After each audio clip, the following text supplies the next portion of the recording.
Life is beautiful. Life is savage. Sometimes it's both. Lately, I haven't had it. I haven't felt like writing and posting things that inspire others. Maybe I've been in a funk.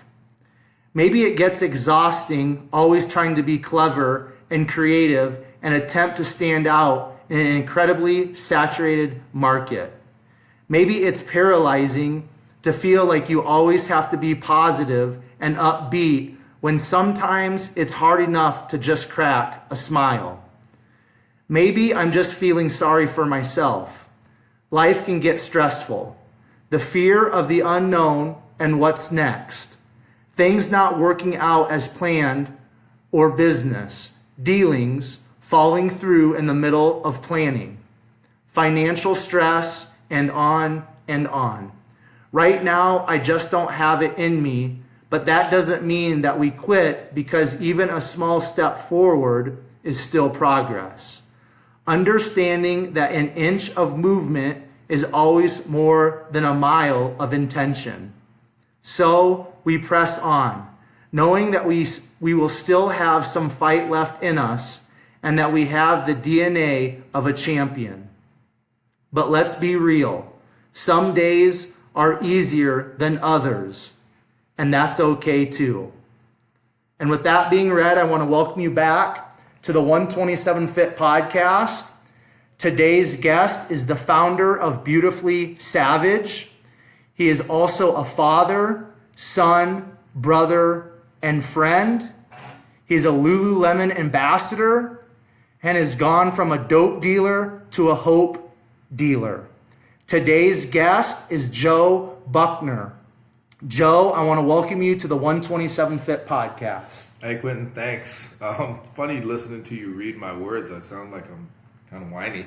No, it's cool, man. Though, but that it's just transparency and it's being real. You know what I mean? And I think a lot of that is lacking in our world today, especially with the social media game. You know what I mean? It's a highlight reel, and I know for myself personally with the whole Instagram and social media, it's like I just find it's a huge release being able to be open and real and putting stuff out there. And I think the people that are on social media that are really struggling when they come across that type of content, they can kind of relate and connect with us a lot better. Yeah. So, and when I was reading through some of the posts that you had, I was like, you know what, man, it's really cool to be able to be open and put your stuff out there and say, hey, this is my life. I'm not perfect. I'm struggling, and here I am today. But let's keep pressing on. Yeah. So that's why I wanted to read that, and I really appreciate the value in that writing. So thank you. Absolutely. And so Joe, I just got kind of one question here, just to kind of get things kicked off. And the question is, do you have a favorite quote or mantra? And in that question, I came across something that I kind of want to bring up with you. On your Facebook page, you have written, be your own hero. So kind of before we kick things off here and actually turned on the mic and everything, I kind of asked you about that, and you said that's kind of been an important mantra in your life. So if you don't mind, maybe just touch on that a little bit in regards to that favorite quote or mantra to kind of get the ball rolling. Yeah, they actually kind of both tie into the same thing. I listened to Tim Tebow talk one time. I'm a big Tim Tebow fan, and I heard him say that when each one of us passes, we're going to have a tombstone. And on that tombstone will be the day you were born and the day you passed. And in the middle, there'll be a dash. And it's up to you to make that dash mean something. So I take it a step further and say, okay, so the man upstairs decides when you come in and pretty much when you go out. Yep. Everything in the middle is up to us. So if I know I'm writing the story, if I'm holding the pen, why wouldn't I write myself as the hero of my own story? Absolutely, yeah. And then to take it another step further, it resonates with me because every hero's journey is filled with a beginning where they don't really realize that they're special. An incident where they find out that they're special, whether it's Superman lifting a bus full of kids, elementary school kids out of the water and people looking at him like he's weird. The moment where they realize they're special and now they feel different than everybody else and people look at them like they're different, so they hide. They don't let people see who they really are. Right. And then the moment when who they really are is absolutely needed and necessary for them to step into their greatness, so they have no choice but to do it. But there always comes a fall. There always comes some kind of tragedy or struggle that they have to overcome, even Superman, Batman, you name it, to ultimately become like that triumphant hero. And so that's where be your own hero is a big thing for me, because I wish everybody knew that they were the hero of their story and they would quit looking for other people to come save them or do things for them, because you're always holding the pen, and at any point you can stop and start writing a new ending to your story. Beautiful, beautiful. So with that, I want to usually I have like 3 or 4 questions for the warm up, but like I told you before we kind of turn on the mic, I want to get to your story ASAP. So if you don't mind, Joe, let's just kind of take it back to kind of the beginning. I want to get that backstory, kind of like, where did you grow up? Kind of what were some of the experiences that you had as a young boy, as a young man, and then let's just kind of keep moving forward from there. Yeah. So I actually grew up a block away from here. My grandparents' house is literally down that Fort alley. Collins? Yeah, Fort Collins, Colorado. Old Town. I've been in the bricks of Old Town pretty much my whole life in Fort Collins. I went to Poudre High School here. I was gone for college for a few years, Kansas, California, and then Alamosa, Colorado. But the rest of my life, I've been here in Fort Collins. Cool. Now, in regards to like growing up and stuff and like sports and extracurricular activities, was that a pretty big part of your life, like the sports scene? I think it's the thing that kept me from being in even more trouble. The Creator gifted me athletically. I lettered in 5 varsity sports in high school, which is almost unheard of. Right, yeah. I used to play foreign one year. I did baseball and track in the spring. Okay. Which again is another thing that's kind of unheard of. Kids don't really do that anymore. They kind of find their thing and then hope that's the thing that's going to carry them. And I just always, even at a young age, understood that if I have these gifts, I should use them all. Absolutely. I was all state and choir. I was a radio and television student of the year. Like, I'm just a multifaceted person, gratefully, because I was blessed with those gifts. And so athletics, extracurricular activities was massive for me because I grew up very, very poor. We're one of those families that was always, 30 cents away from a quarter. There's always too much month at the end of the money. And so sports was kind of my great equalizer from always feeling less than, because that was the thing that I was more than. Mm-hmm. Right. So your kind of your home environment and kind of just like everything that you grew up in was would you consider and say like poverty then? 100%. Yeah. So what did that type of environment? How did that form you, and what was that like growing up? Maybe in that poverty, because at some point you had that realization where it's like, hey, these kids have like these brand new football cleats and I don't. At some age, we all kind of realize like what our home environment is, and we start comparing. And as a young developing individual, sometimes that can really have a negative connotation or bring a lot of negativity into our lives. So was that something that you experienced, or did you just kind of throw yourself into sports and not even really think about that? I'd say as a young person, teen years, I just threw myself into sports. Right, yeah. You don't know what you don't know. Exactly. I didn't realize I was poor because we had a place to live sometimes. We moved a lot. Right. But I knew there was food, whether they were bought with food stamps or not, there was food. Yep. So I didn't realize we were poor. And I remember one year, like 6th grade, a friend of mine, it was show and tell. And for show and tell, she brought her family's boat to school. Oh, okay. And I was just remember thinking, like, that's cool. Like, the rest of us brought, like, G.I. Joes. Right, You know what I mean? Mm-hmm. And so then you realize, like, oh, there's levels to this. Mm-hmm. Your other friend's a judge. I mean, his dad's a judge, so you get to go to his house and see that life. And all of a sudden, you start noticing the disparity. So I started working when I was 13 years old. I worked as a janitor at the courthouse so that I could have money to buy clothes so that my school clothes didn't have to come from Kmart anymore. Right. And that was the whole reason I'd work. I'd work all summer long, play baseball, run track, just so that I could buy myself nice clothes so that it wasn't so obvious how poor we were. Because I remember my 7th grade year, kids used to make fun of me so much because of, like, my clothes were generic. I had off-brand shoes. They weren't Nikes. They were like Psyches, like right, yeah.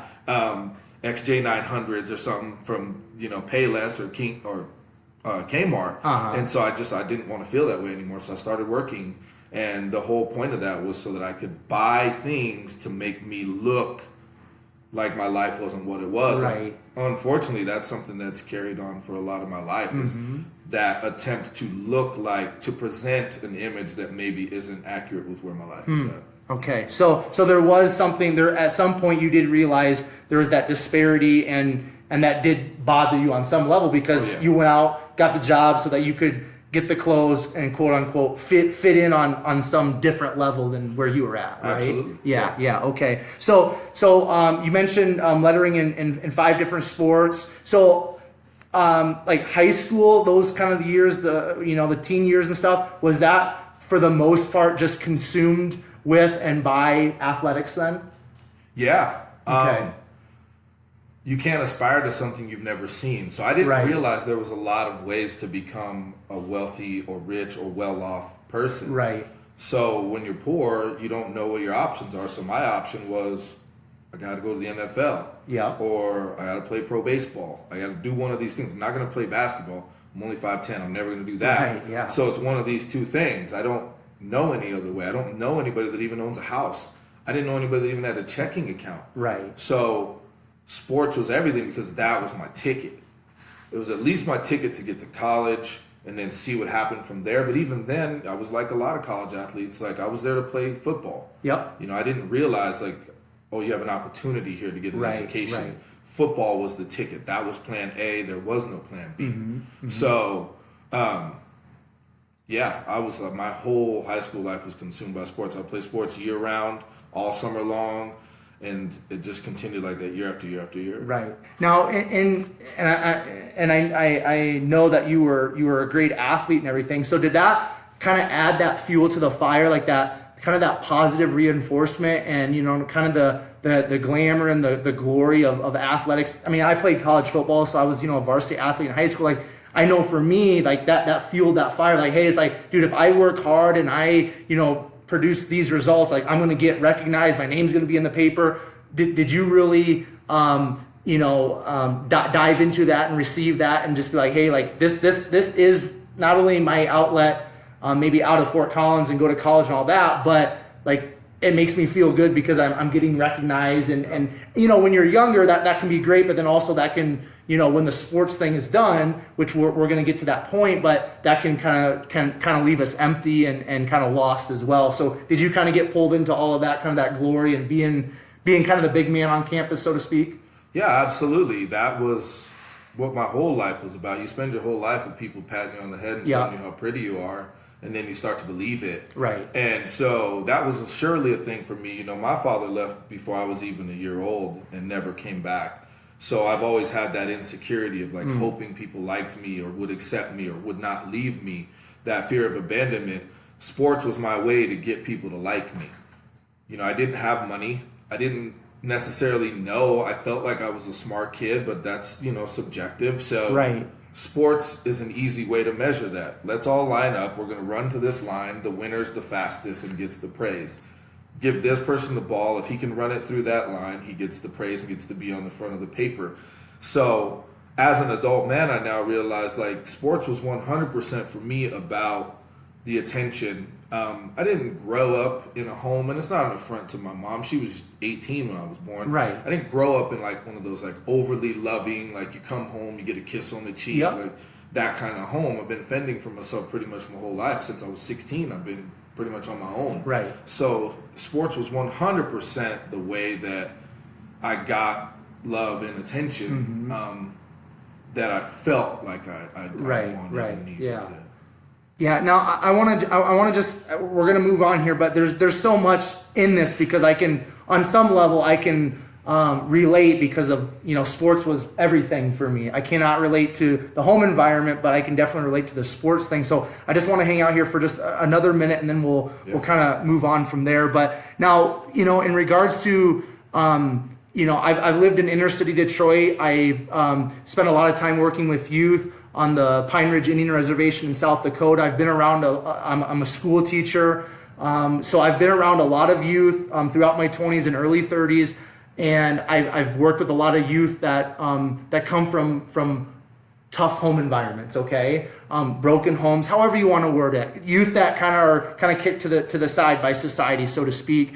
Now, in your experience, your personal experience, and now kind of where you're at, giving back to youth and just things of that nature, Joe, what can we do? What can we do as grown men and as adults? What can we do to kind of maybe change the mindset of some of these youth that are growing up in these inner cities and in these impoverished environments to say, hey, sports is a great outlet, but look at all these other outlets as well. So just maybe give me some of your experience of how we can kind of alter that mindset, because if we go look at the guys and talk to the guys in the NFL and even these guys at like Colorado State D1 guys, a lot of these guys are coming from tough backgrounds, and the only way that they see out is athletics. But like LeBron James said here recently when the president said something about just like shut up and be the athlete and play your sport, I really respect LeBron James because he said, hey,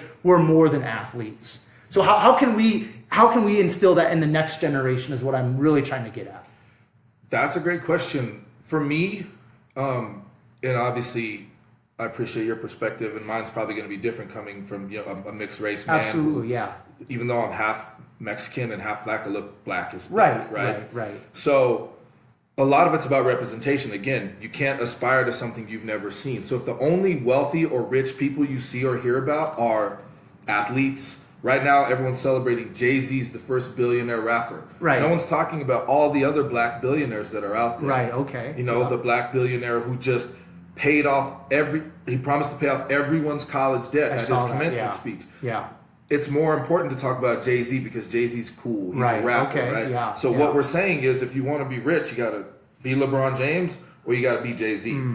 What we're not telling is the truth. Those are exceptional human beings. And you and I know this as athletes. Like, you're talking about less than 1% of 1%. Yep. Right? There's plenty of NBA basketball players. There's only one LeBron James. Absolutely, yep. Right? There's a lot of great ones. There's only one LeBron James. There was only one Michael Jordan, Magic Johnson. Like, these aren't just people walking down the street. Right. The creator every, 100 million people or so reaches down and touches one and says, I'm just going to do a little extra with this one. You're talking about Prince, Michael Jackson. Chris Rock has a really funny joke that speaks to this. Chris Rock is a very successful comedian, actor, has done well for himself in his life. He says, in my neighborhood, there's a few black people. Me, Denzel Washington, Mary J. Blige, Jay-Z. He's like, Jay-Z, maybe the greatest rapper of all time. Right. Denzel, arguably the greatest actor, of all time. Mary J. Blige, the queen of hip-hop soul, one of the most influential artists of all time. He's like, me, I'm pretty good, pretty good comedian, actor. People know me, pretty rich now. Right. He says, my neighbor's a dentist. That's the difference in expectation, right? If you grow up seeing, dentists make $500,000 a year, they live in the gated community, attorneys, mortgage brokers, real estate agents, then you realize, there's a lot of avenues to this. It's not just, the guy with the flashy car stands out on the corner all day and then goes and buys new Jordans every single week. So it's just about education. So one of the things that I've become really passionate about with the platform that I've been blessed with is educating poor people on all the different ways to not be poor. So right now I'm getting ready to study to get a real estate license. Reason is I want that education, right? Absolutely. Now I can go into poor neighborhoods and hold talks, roundtable talks, and I can say, hey, sure, you might live in a mobile home. You should buy it. It might cost you $30,000. You can get it done, but now you own a tangible asset that you can turn into other things someday. But as long as you rent it, it's not long before somebody with a lot more money than you or anyone else is going to come in here and buy all these up, make you move out, and put a bunch of $1 million and $2 million homes, and you can't even afford to live there anymore. Right. So how can I now and you just educate people that there's a lot of paths to this? I'm really passionate about skilled trades right now. I have a 19-year-old son. When he said, should I go to college? I was like, no, not really. You didn't really like high school. Right. But I'll fully support you going to trade school. Absolutely. There's 55,000 skilled trade jobs in our country and nobody to fill them. Yeah. My old loft I used to live in, the nicest one in the whole place, just sold for a little under $1 million cash. That guy's a mason, a bricklayer. Yeah. Right? So a guy on Mountain Street here has a $2 million home. He's a plumber. So it's just about changing the narrative around what success is, and also being real about the fact that it doesn't happen overnight. There's only so many Mark Zuckerbergs, right? Yep. That's not normal.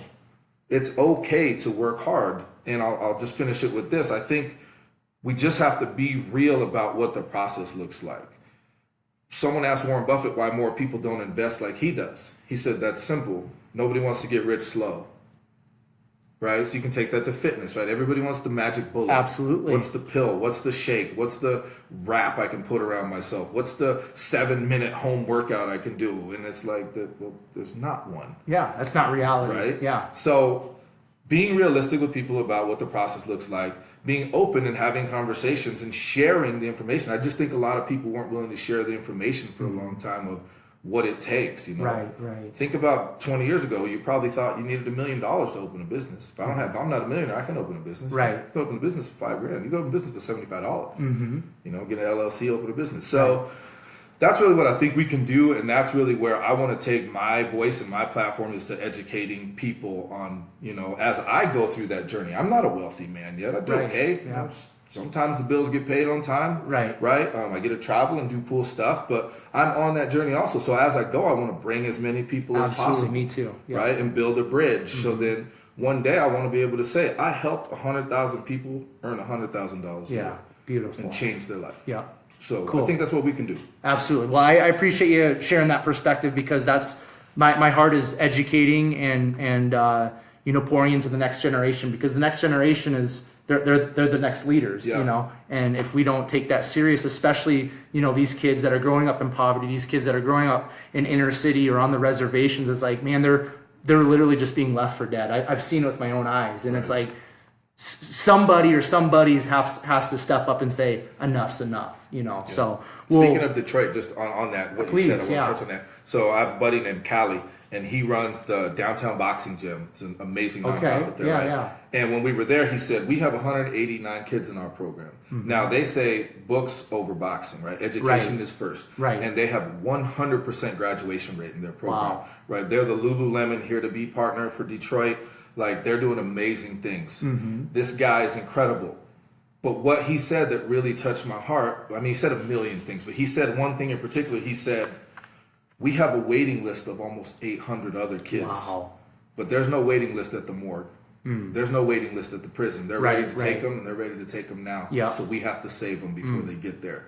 And so what you said is, I agree. People are being left behind. They're being left for dead.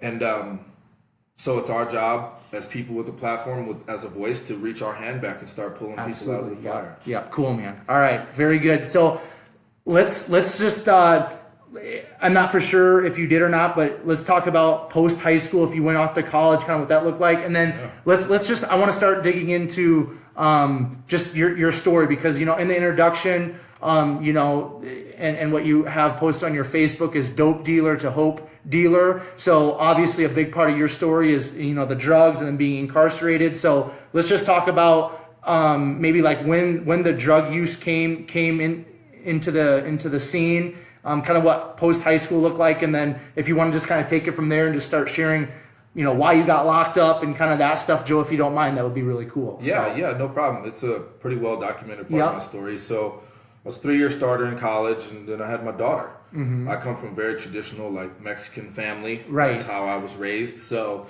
nobody really understood what I was doing away at school when my child was home. So there was a lot of that pressure of like, well, a man would be home taking care of his baby. So I came home to take care of my baby. And I found out really fast that I had a knack for sales. It wasn't that I was good at sales. I just love people. And I get, again, I want people to like me. I'm insecure, right? So I got satisfaction out of helping people find what made them happy. And so I started on a career path in sales, and, you know, got to the point where as a 25-year-old man, I was doing okay. You know, made about $5-6 grand a month selling furniture at American Furniture Warehouse. I'm not the richest guy in the world at that point, but at 25 years old, you're doing all right. Yep, for sure. And you're building a life. But again, it's that instant, like, I want it now. I'm not willing to wait 10 years. I want it now. So an opportunity was presented to me to sell some drugs to a man at my work. I had no idea where to get them. If you go back to the backstory, I mean, I was as all-American as a poor kid could be in high school. You know, heck, I went to prom with the prom queen, like all-American. You know? Yeah. Prom queen. Did I say king? Queen. No, you said queen. Oh, okay. No, you're good. No, you're no good. offense to anyone. I want to make sure I tell my story correctly. No, you're good. And then I quickly realized that I could make a lot more money with a lot less work. Mm-hmm. And so I settled down that path for about 3 years, and we were making a lot of money. And then in January of 2003, it all came crashing down. My brother and I both got arrested on the same day. Mm-hmm. We'd been being watched for about a year. That's the thing that, like that quick, fast money, it seems cool. Mm-hmm. It seems exciting. You're out all the time. You've got cash all the time. There's only 2 retirement plans. There's dead and there's prison. Right. Very few people just walk away because there's so much money to be made. Or they have a habit that they're supporting. I didn't. I was about business. I was trying to make money, and I was trying to make a lot of it. Right. Because I didn't understand. You're talking about 2003. At one point, we had $30,000 in cash saved up. In 2003, I could have bought 3 houses with $30,000. Right. And who knows where my life would be at now. But again, I didn't have the education. I didn't know. Exactly. So I was going to buy a Hummer. Right. There you go. Right? I was going to buy a Hummer. I wasn't even thinking about buying a house. I was in a little crappy apartment. Right. And I wanted to park my Hummer outside of my crappy apartment and play Xbox. Right. There you go. So again, education changes things, right? So went through that, got caught, got sent to prison in 2005. I went to a prison boot camp. So Colorado Corrections Alternative Program, boot camp program for first-time nonviolent offenders. And what that did was completely change the trajectory of my life forever, because at boot camp I was finally made to understand that I didn't know what it took to be a man. Again, you can't aspire to what you've never seen. With no man in my home, a mom doing her best with 3 kids, how do you figure that out? And I could watch my friends' dads from afar, but I didn't get day-to-day access. Exactly. Right? I had my high school baseball coach teach me how to tie a tie. Right. Teach me how to shave. Right? Like, these are the things that usually your dad is like, all right, it's time to learn this thing. And so I went to boot camp, and it was run by some current, some ex, Army, Marines, one Air Force guy. And it completely, for that 100 days, changed my life.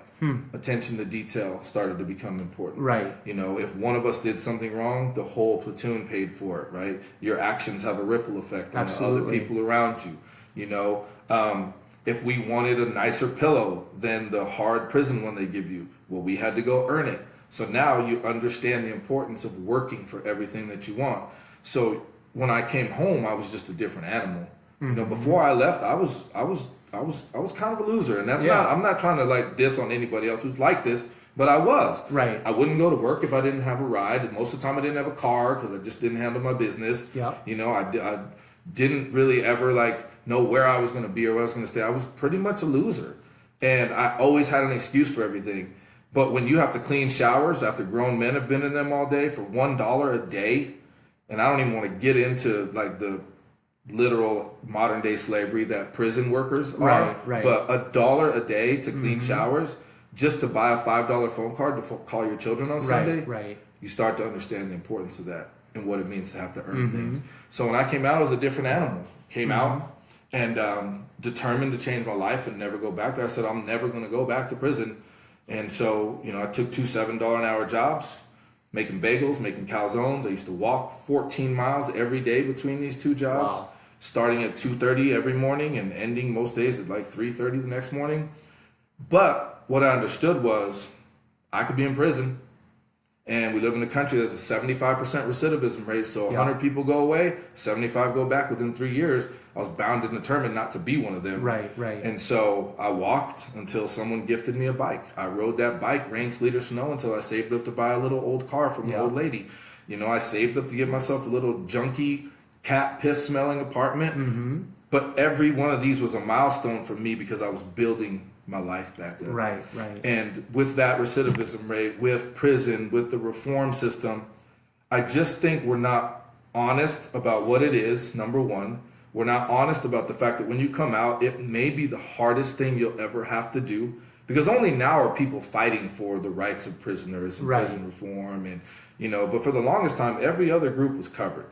Every other minority type group, underserved group was covered. But if you commit a felony, forget it. You're done. Yeah, you're screwed. No jobs. Nobody will rent you a place to live. Like, you're done. So that's what I try to use my story for, not to edify myself, but to let people know it can be done.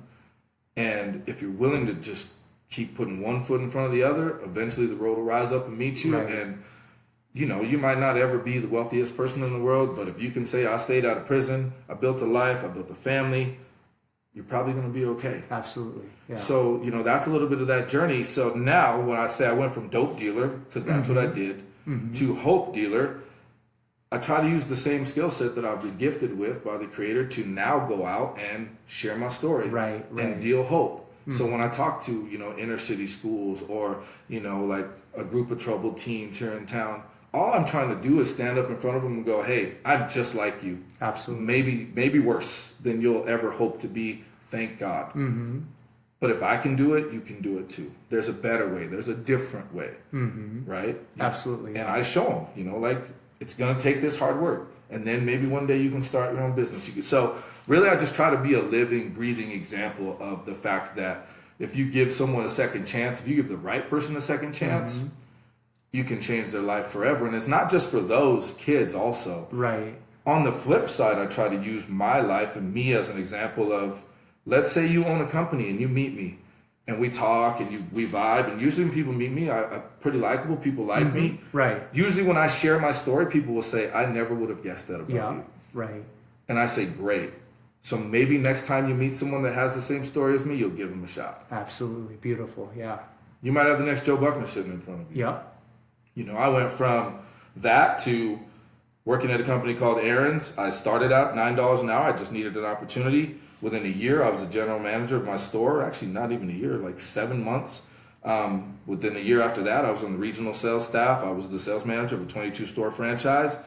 I went from that, had some hard times. I ended up homeless for 7 months.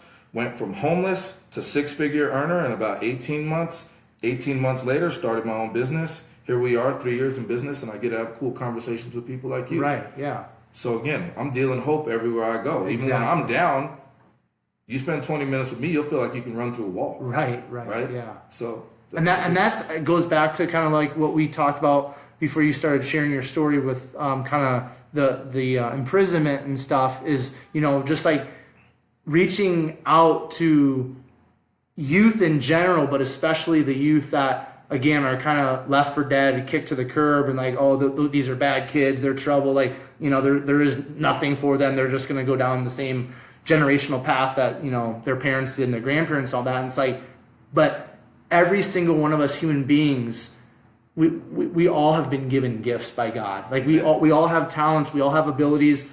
It doesn't matter what your skin color is. It doesn't matter where you were born or your home environment. It's like there's hope for all of us.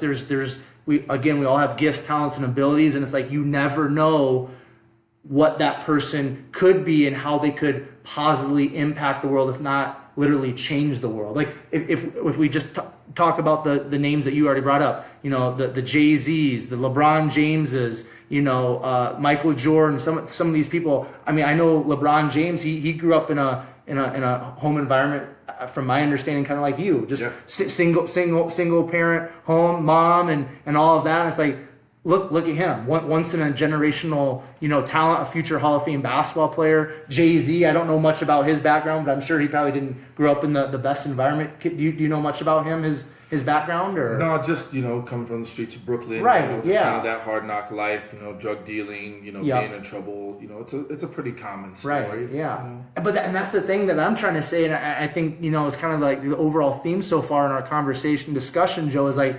we just don't know. We can never give up, and there is a time and a place, especially with adults, where it's like, you know, you've got to be wise. You've got to be, you know, the Bible says, be as wise as a serpent, gentle as a dove, because some people, they're just playing a game and you got to cut them off. You know what I mean? But in regards to like youth and stuff, it's like we got to do everything we can to help as many youth as possible, because you just don't know, again, who they're going to become, and the seed that we're going to throw out there, how that's going to, you know, get planted and grow in a child's heart, and what they're going to be able to do with the world, and again, positively impact the world. So absolutely, it's just cool, man. Like, it's just like, that's why I love being a teacher. I love working with youth, because it's like how I live my life and what I say, and again, those seeds that I throw out there, you just don't know what can happen. Right. You know? Yeah. So with that being said, I just want to, in regards to being in prison, like you talked about kind of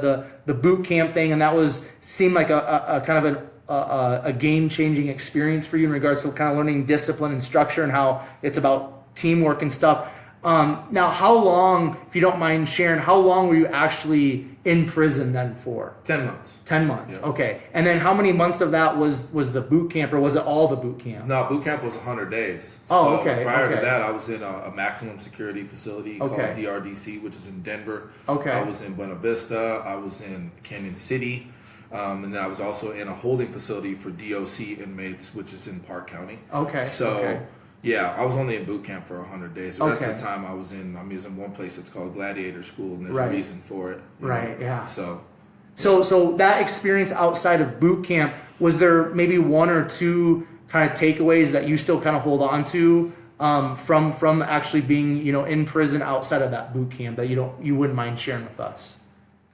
number one, don't go to prison. Right. that seems pretty legit. That seems pretty legit. At the end of the day, we're always one decision away from a different life, right? You Right. hear that.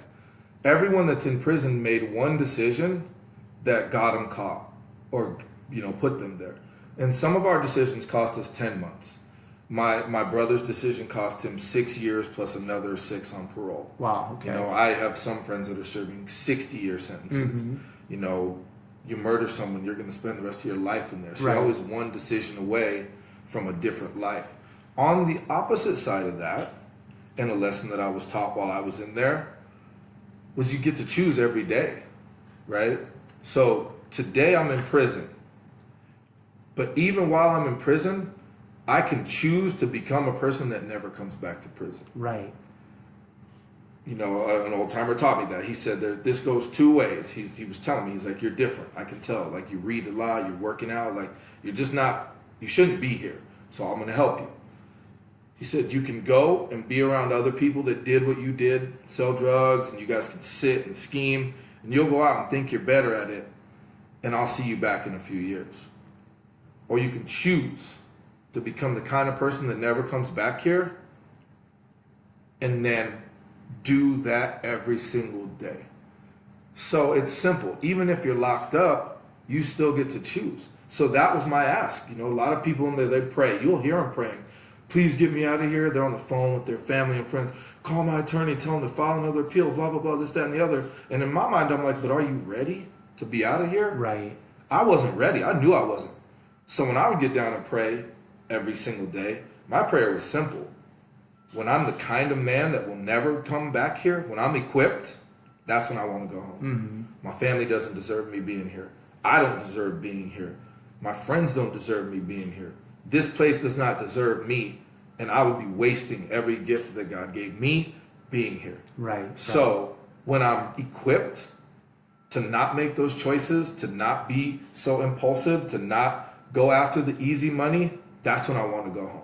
Mm-hmm. And that was tested time and time again after I got out. But, I'm blessed to say that was in 2006 when I was released. So Yeah. 13 years ago I got out of there.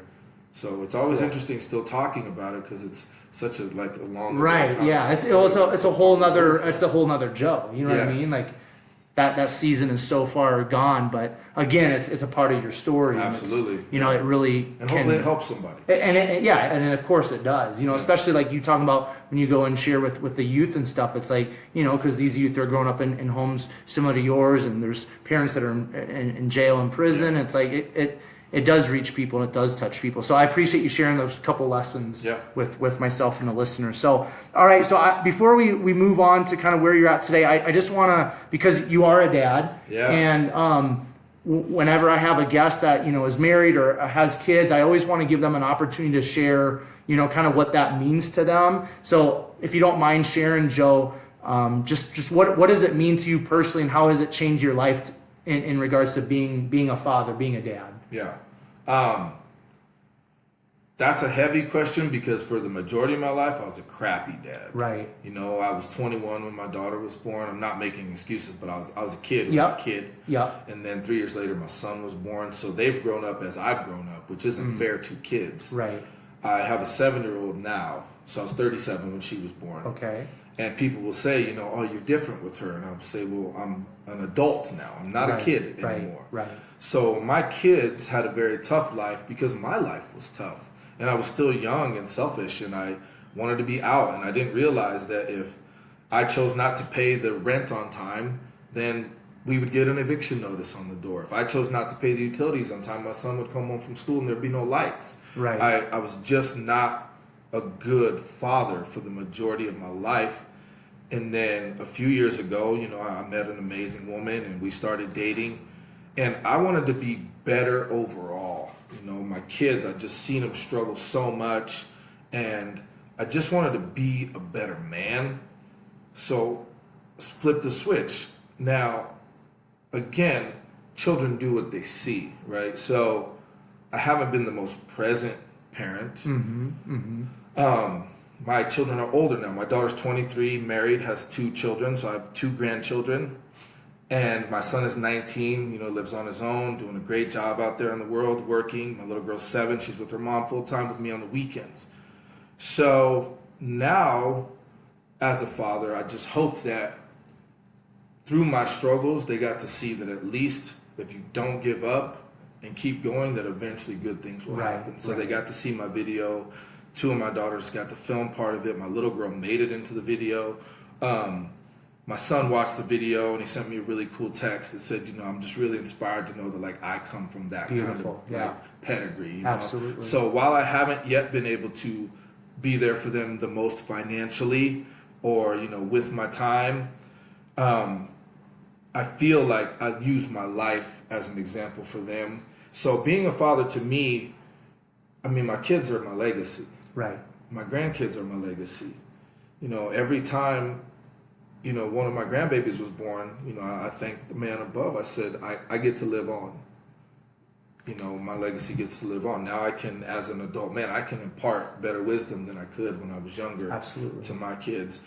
But I've also tried to flip the switch with my kids and be more there for them and open for them and vulnerable for them and honest with them about my life. And the thing about when you're young, like you want, you know, at me, I wanted my family to think that I was a superhero. Right. I never wanted them to know I was struggling. Even the woman that I love, I never wanted her to know I was struggling. I'd created this picture in my head that they would rather see me die on top of my white horse than fall off of it. So if I was struggling financially, I just wouldn't tell them. They would just come home and be like, Dad, where's the Xbox? I'm like, it's gone. You know, we got to pay rent. Yeah. You know, where's the second TV? It's gone. You know. So now I just try to be a little more transparent with them because now it gives my son freedom to be transparent with me and say, hey, Dad, I'm struggling. Awesome. Yeah. And I can say, hey, good, we all do. You know, if I'm not ever willing to say I struggle, then he's going to feel like he's alone. Right. You know, my daughter can call me and say, my son is being a brat today. And she feels okay saying that, you know, because we can be honest with each other and I can tell her, no parent knows what they're doing. You have to pass a test to get a driver's license, but you can just have a baby whenever you want to. Right? So nobody knows what they're doing. We're all just figuring it out as we go along. Absolutely. And so now what being a parent means to me is just supporting them and being there for them and still on the back end trying to get myself into a financial position to now if they need me, I can be there for them because I've never been able to provide that for them. Well, not never. You know, I went through my stint selling copiers where I did really well. But then I left from that to start a business because I just had a different calling. And I know that I'll be blessed from the amount of lives that I bless, but I still want to work towards financial abundance because what that means to me is being able to take care of my family. Absolutely. Period. Cool. Yeah. Thank you for sharing that. And if there's a young man out there that maybe has you know, a child or a couple kids and you know he is kind of maybe in a place that you were at, and he's listening to your story and really resonating, and he knows that he needs to be a better man, he needs to be a better person, all of that type of stuff for his kids, for you know his family. What's maybe something that you would like to just share with that young man right now, Joe? What I wish someone would have shared with me: your presence matters more than presence, right? You have to show up for your family. You have to be there for them. And I said it earlier, children do what they see. So if your kids see you get up every day, go to work, do your best, that's all that matters. You know, I created this story in my head that I needed to be this rich guy for my kids to look up to me. Now I think back on it, one of my jobs was I worked at a bagel shop called Gibbs Bagels. And my son would come with me on the weekends because he was with me on the weekends then, him and my daughter, and he would want to help. And so I'd have him take out the bagels at the end, the day-olds, put them in a bag. Yeah. And I remember we were walking home one day, and he says, I can't wait to work at Gibbs Bagels someday. And I'm laughing in my head thinking, I want so much more for you than that. Right. But again, children do what they see. So they're not looking at you like, hey, why don't you have a Maserati? They're like, my dad goes to work every day. Yeah. My dad puts forth effort every day. The one thing where I did succeed, and I'll pass this on to that young man, was I was present at everything that they did. A choir recital, an athletic event, a school thing where you got an award. I always wanted to make sure that my kids saw my face because I never saw that from my parents. You know, I love my mom so much, and again, she grew up as I grew up. But I remember when you have senior night for football, and you run out, you walk out with your mom, give her flowers, take a picture. Yeah. And then my mom left, and we were playing for the conference championship, scored 2 touchdowns, had 2 interceptions. Great game. My mom's nowhere to be found. And I remember afterwards just being like, damn, man, no dad, right? Yeah. So I said, my kids are never going to feel that way. I don't care what it is. They'll see my face there. And I would even tell my employers, hey, I love the job. Thank you. If you ever ask me to choose between coming here and showing up for my kids, I'll have to find a different job. Right. So if I'm valuable to you, let's figure that out. It's not going to be all the time, but if I tell you, hey, I need to be at Wellington Middle School at 3 o'clock on Thursday, I don't want to debate about it. I'm going to be at Wellington Middle School. Right. So, you know, that's where I did succeed, and that's what I would share with that young man is just show up. Be present. And love the hell out of their mom. Whether you're with her or not, love their mom, because you are your son's first example of what a man should be like. You're your daughter's first example of how a man loves women. Show up for their mom, even if you're not together with her, even if you don't love her anymore. Be there for her. Never talk bad about her, and be her biggest cheerleader and take care of her in every way possible. Powerful, man. Thanks for sharing that. That's super cool. All right, so I want to start discussing a little bit of who Joe Buckner is today. Yeah. You know, you're the founder of Beautifully Savage, so I want you just to kind of explain what that is, and I believe it's a boxing gym, right? Yeah. So kind of maybe if you just want to share your heart about boxing and what this gym is and what you guys are all about, that would be cool. Yeah, Beautifully Savage Boxing Studio was brainchild of mine in 2016. You know, I was in business-to-business sales then. I was doing well, making all the money you're supposed to make. And I just felt like I had a bigger calling than that. Mm-hmm. You know, my greatest hero is Malcolm X, followed closely by Martin Luther King Jr. So I just always felt like there's more to this thing than just like getting paid. Right. More than having dental benefits. Right. And so I started Beautifully Savage Boxing as a way to create a safe space for people to fight through whatever they're going through in life, because everyone has a fight. Absolutely. That's why our motto is fighting solves everything.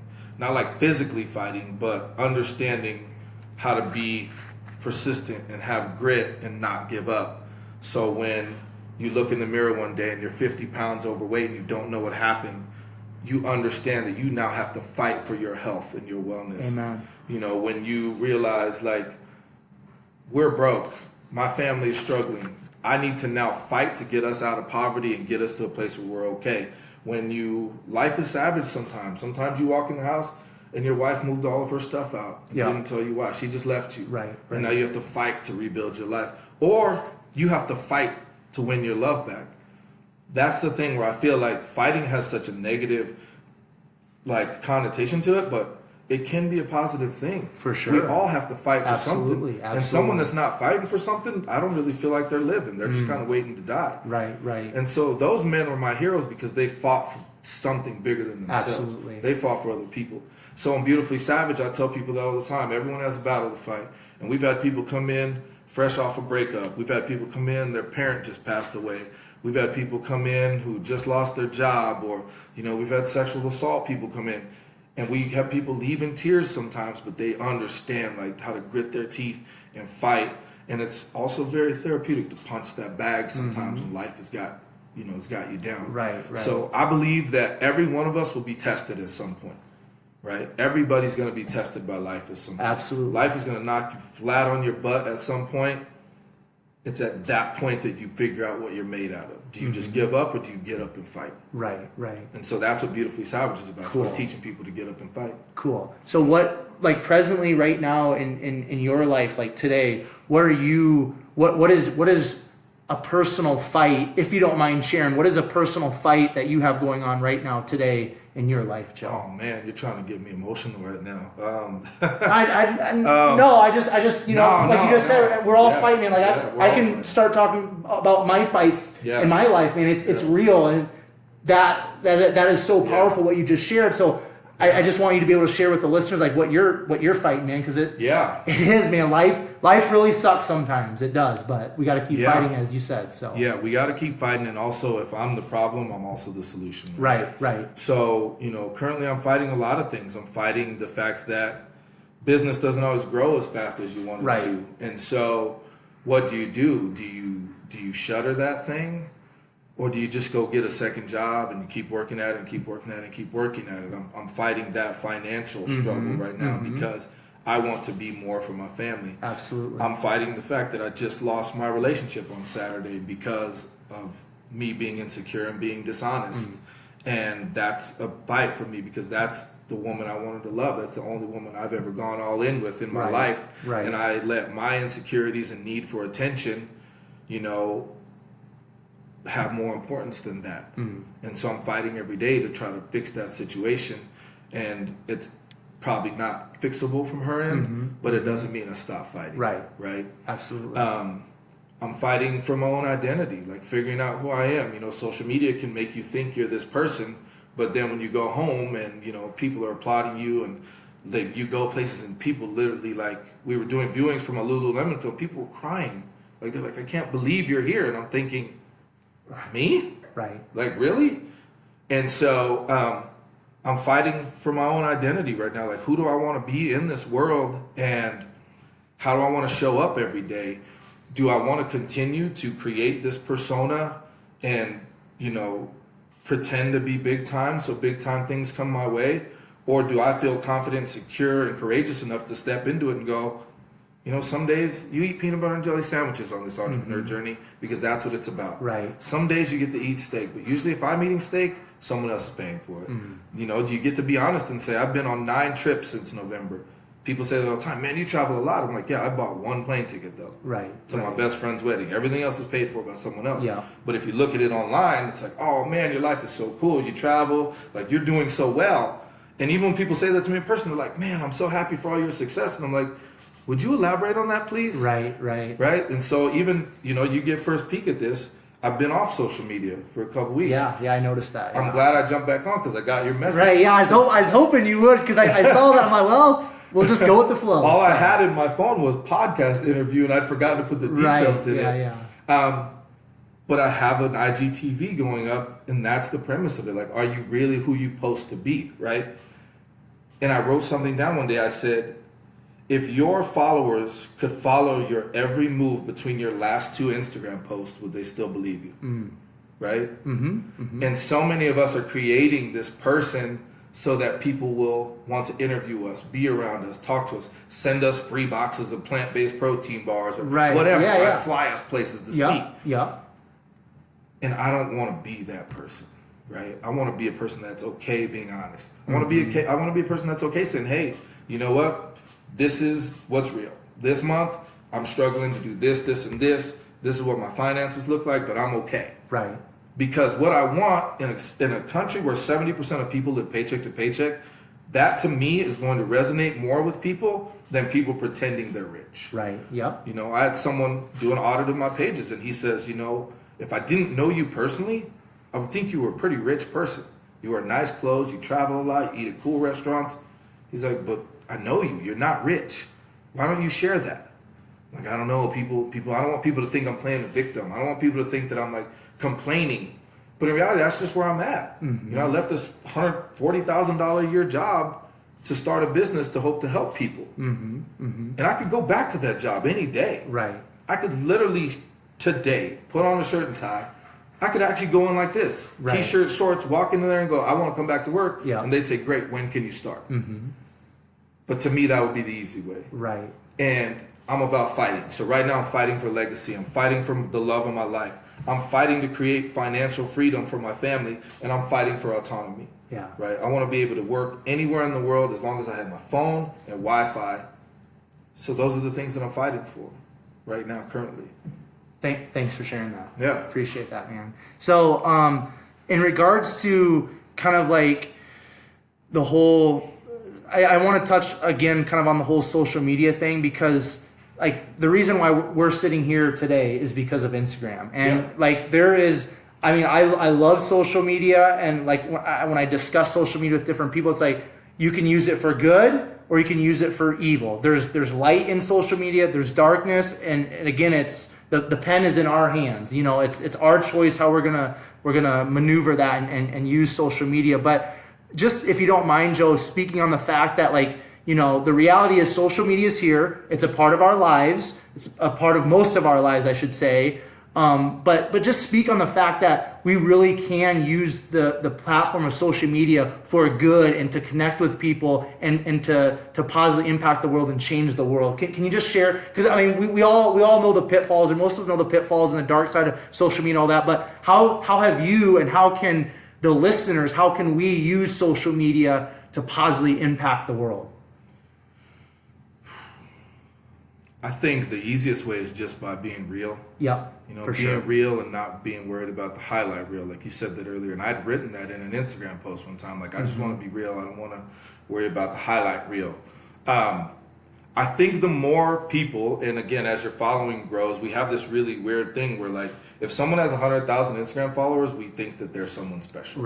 Right. When a lot of times they're just a really attractive 24-year-old girl who's not afraid to take pictures of herself in a bikini. Exactly. Right. Yep. For sure. And yeah, that's nothing against her. Nothing Nope. against her, but she's not like curing cancer. Right. You know what I mean? Yeah. And so I think by everyone not worrying about the vanity metrics and focusing more on just sharing their authentic, real life, like, today I'm winning, today I'm not winning. A part of the video that I'm going to share today too, I talk about the fact that I used to be so happy when the likes was not names anymore, right? 10 and under, it shows you the names. The minute you get to 11, it just shows you 11, and then 12, and then 13. And that wasn't that long ago. A year ago, I had like 1,300 Instagram followers. So grown like 3,300 in the last year, which is not a lot compared to some people, but it's a lot. Right, yeah. I used to be happy just to have 11 likes. And now it's like, oh, the engagement's bad. I need to take that down. Oh, people aren't commenting like I asked them to. I might have to repost it at a different time. It's like, who cares? Let's just be real. Let's all agree that we're going to just share because we want to share, not because we're hoping for a desired outcome, right? And that's what I was falling into. I was waiting for a desired outcome instead of just saying, this is what I feel like sharing today. And social media can be so good. You've probably gotten this a lot. And I get countless messages from people saying, hey, I watched your video. I sent it to my dad. He just got out of prison. I'm hoping that it makes him want to be a better father for me. Beautiful. Hey, yeah. Little girls, like there was a little girl. It's like, I can't wait for you to come speak at our school because I watched your video. You know, people will like you can help people. It's just when we get into the intention of why we're doing things. Right. I'm doing this for the gram. You hear people say all the time, well, I'm doing this for the gram. When you can't even work out without trying to set your phone up on some little deal with a magnet so people will like watch you time lapse through your workout. Because in reality, a lot of us work out. So like unless you're like lifting a boulder over your head with one hand and doing yoga, what you're doing is not any different than what any of the rest of us do. Exactly. You know what I mean? And I get it. We want to document that, but at the same time, like, what's the intention behind it? So we can just go back to like just sharing with the pure heart and pure intentions of like, hey, I'm just sharing my life, and if you like it, you like it, and if you don't, that's okay too. Just keep it real, like you said. Yeah. Absolutely. Cool. All right. So we're getting close to an hour here, Joe. So we're going to start wrapping things up. I do want to give you an opportunity. You are a Lululemon ambassador. I actually had, I can't remember her name right off the top of my head. I just interviewed her last week, but she does a lot of the Facebook and social media for Lululemon, and I said I'm going up to Fort Collins next week to interview Joe, and she knows you very well. Lisa Hafner. Yeah. I just interviewed her last week. Just a beautiful soul, and It's the second time her name has been mentioned to me. She's so cool. But so I brought your name up, and she knows you. But anyways, what I'm trying to say is you're an ambassador for Lululemon. Yeah. So if you just kind of want to speak on what Lululemon means to you, and maybe the opportunities they provided, that would be cool. Yeah, Lululemon. I studied Lululemon obsessively before I opened my business. I'd never actually been in one. Okay, yeah. Because I was like a lot of people, it's expensive. I can't afford that, But I loved what they'd created. The special companies can create loyalty beyond reason, beyond recession, right? If we break it down to just the basics, I could buy a pair of leggings at Target for $19.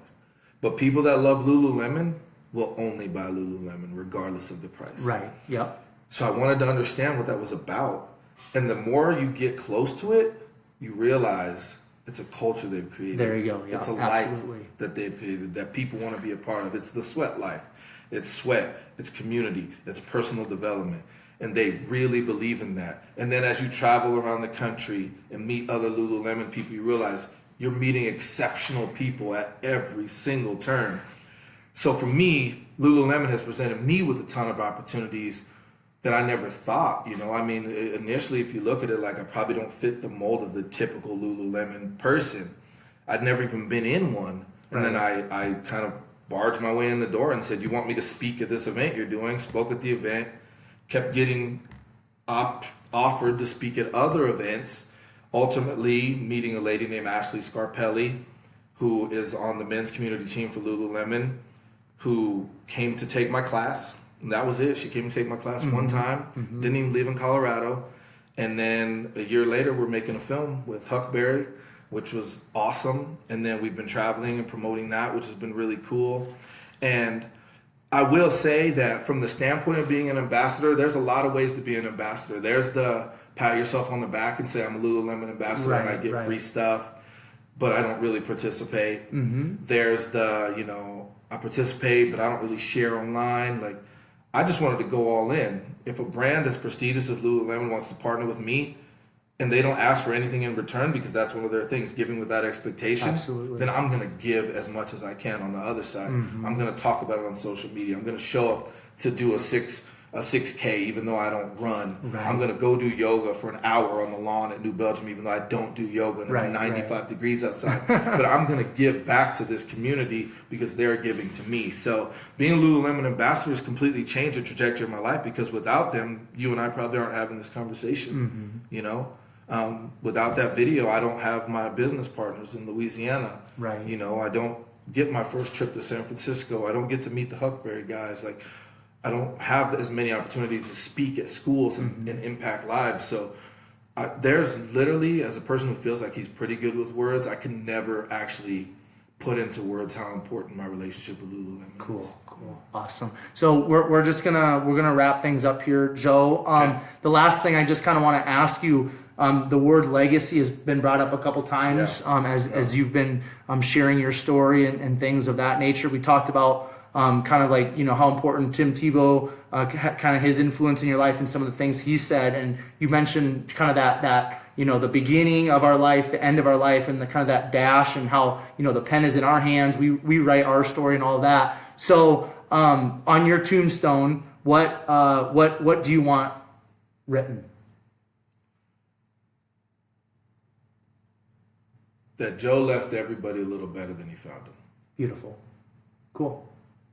Love it. That's it. So I just want to thank you, Joe, for taking time out of your schedule today, out of your life, and the things that you're fighting right now. You took time out of your schedule to hang out with me, to share your story. So just man to man, thank you very much. I really appreciate it. Yeah, thank you for making the drive. For sure, man. Yeah. Thankfully, like we said earlier, traffic wasn't too bad. But and so right now, I just want to give you the platform. If somebody wants to reach out to you, somebody wants to connect with you, things of that nature, any other sponsors that you want to share, the platform is yours for that right now. Yeah, I mean, a lot of people believed in me on this journey. I have a great partnership with York Athletics, a shoe company out of Boston. Cali Active Boxing Gloves has been in my corner since day one. My website is mrjoebuckner.com. If anybody wants to, schedule time for me to speak or just come to any of their events and be a part of it, you can follow me on Instagram, Mr. Joe Buckner. I'm back on there now, so we'll see how long that lasts.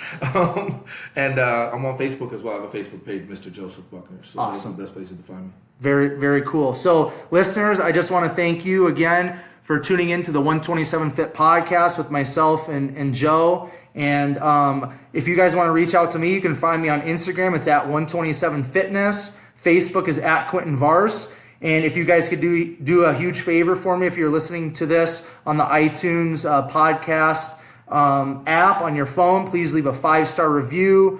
If it's YouTube, just leave comments, likes, all of that type of stuff. It really, really helps out to get more listeners. And if you think you would be a great guest, or if you have a friend or an acquaintance or somebody you think would be a great guest for the podcast, you can reach out to me. Send me an email. That email is 127fit@gmail.com. And I just want to encourage you guys, if you are finding value, which I know you are, through this podcast and through the people that I've been bringing on, if you could just kind of post some of that stuff on your Instagram stories, post stuff up on Facebook stories, and then just start using the hashtag be someone to follow so that we can kind of just build a little community and a following with that. That would be cool. And then per the usual, I leave you with Proverbs 24:10, which states, if you faint in the day of adversity, your strength is small. This time until next time, I will catch you guys later.